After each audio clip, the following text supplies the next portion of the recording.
My name's John. Welcome to Honest Patina. Today is February 10th of 2021, and we're going to talk about Bitcoin again. So who's going to buy next?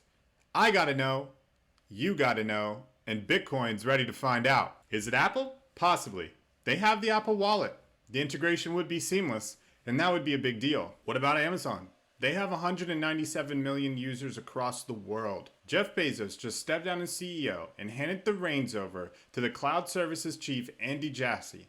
And word on the street is, he's crypto curious. Twitter CFO Ned Segal has been quoted saying, "We've done a lot of upfront thinking to consider how we might pay employees should they be asked to be paid in Bitcoin, how we might pay a vendor if they ask to be paid in Bitcoin, and whether we need to have Bitcoin on our balance sheet should that happen." Which leads me to Larry Ellison of Oracle, and here's why. Larry Ellison is a maverick. He's the kind of guy willing to take a chance to get any advantage. Check out these two clips from Bloomberg Quick Take. Ellison also was sharpening a sales philosophy rooted in a trip he had taken to Japan in the early 1970s.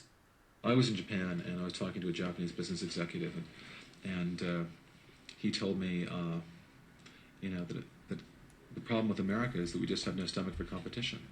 In Japan, we believe our competitors are stealing the rice out of the mouths of our children. In Japan, we think anything less than 100% market share is not enough. In 1994, Oracle revenues passed the $2 billion mark, and his stock, as a result, was worth nearly $3 billion. For Ellison, that wasn't nearly enough. To become software's sole heavyweight, Ellison knew he had to pick a fight with the reigning champion, Bill Gates. He seemed to be personally disappointed he wasn't wealthier than Bill Gates. It's the scorecard. And if you weren't number one, if you weren't richest, you weren't on the top. You weren't the best.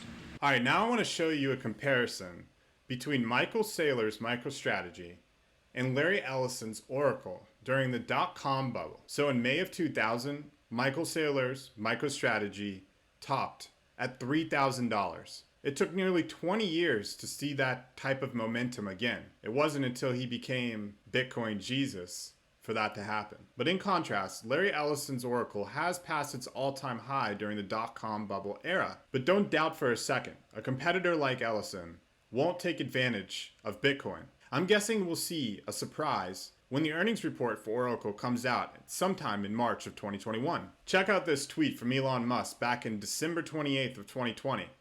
"Just meeting with Larry Ellison to seek some advice.